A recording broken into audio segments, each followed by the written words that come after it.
Mes chers compatriotes, bonjour. Nous sommes à quelques jours de la fin du grand débat. Je vais vous soumettre quelques idées. Peut-être les prendrez-vous à votre compte et interviendrez sur le site du gouvernement ou alors dans les prochaines réunions publiques qui vont avoir lieu en France jusqu'au 15 mars.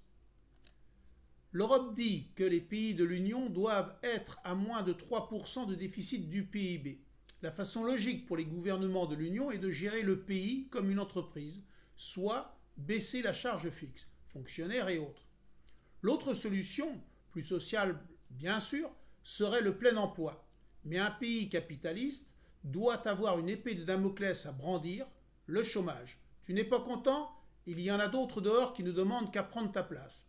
Je ne me permettrai pas de dire que je détiens la solution, mais je vous soumets ce qui suit en réflexion pour une France plus sociale, des idées pour notre président, pour le président des riches. Enfin, pour l'instant, peut-être va-t-il oublier ceux qui détiennent les richesses et devenir un Robin des Bois. Premièrement, que le salaire minimum de départ dans la vie active soit de 1 800 € pour 35 heures, soit 11,87 € de l'heure, avec un minimum annuel d'augmentation indexé sur la 10 de l'INSEE.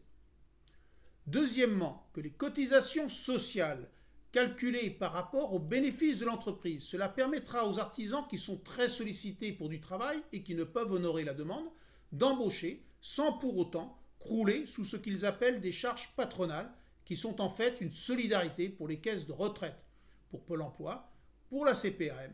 Ces embauches auront un effet de vase communicant et permettront aux caisses de récupérer de la trésorerie pour les soins, pour les retraités. Il y aura de fait moins de chômeurs indemnisés. Troisièmement, les produits fabriqués dans un pays autre que la France, mais existant de manufacture française, doivent avoir un cahier des charges similaire aux produits français afin de favoriser la production nationale et par conséquent l'embauche ainsi qu'une réindustrialisation de notre territoire. Quatrièmement, idem pour les produits de bouche. Une tomate, une fraise importée ne peut avoir été produite autrement qu'avec les obligations qu'ont les agriculteurs français. Idem pour la viande et les poissons. Cinquièmement, chaque citoyen devra s'acquitter d'un impôt sur le revenu, impôt calculé sur ce qu'il touche sur une année. Même si cet impôt est que de 10 €, c'est une solidarité. Un ministre communiste, Ambroise Croizat, fondateur de la sécurité sociale, disait « Chacun verse par rapport à ses moyens et reçoit par rapport à ses besoins ». Sixièmement, la TVA, impôt existant le plus injuste car avec un taux fixe, quels que soient les revenus de l'acheteur.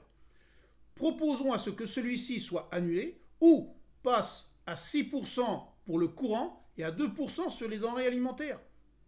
Septièmement, pour qu'un président travaille pour le peuple, les élections législatives doivent être à mi-mandat sans possibilité de dissolution de l'Assemblée. Cela évitera un effet jupitérien de toute puissance. En conclusion, les idées que je viens de vous présenter de façon simpliste, je pense que beaucoup d'économistes sociaux, avec le cœur à gauche, vous diront que cela est tout à fait réalisable. Et pourquoi ne pas étendre cela à l'Union européenne? L'Angleterre aurait-elle voté pour la sortie de l'Union s'il y avait eu dans nos pays une vraie politique sociale? Nous serions une grande nation égalitaire qui ne serait plus soumise aux décisions d'outre-Atlantique. Winston Churchill a dit un jour, un pays qui oublie son histoire la reproduira.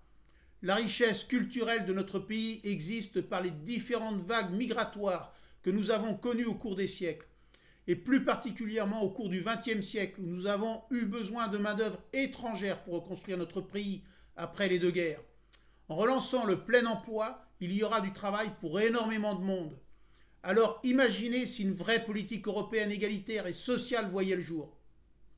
Hitler, pour reconstruire l'Allemagne, a flatté une race supérieure en montrant du doigt les tziganes, les homos, les juifs. Que notre voisin soit noir, gay, juif, musulman, ou qu'il soit pauvre, ne changera en rien votre condition. Les misères des autres ne me réconfortent pas dans la mienne. La richesse mondiale appartient à une poignée d'êtres humains. Ce n'est pas pour autant que le peuple que nous sommes doive manger des patates en début de mois et les pelures en fin de celui-ci.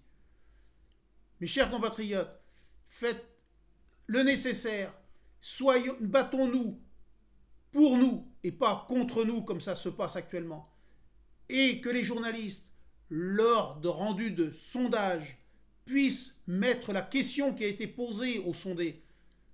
Ça donnerait à réfléchir sur le résultat. Bon courage à tous.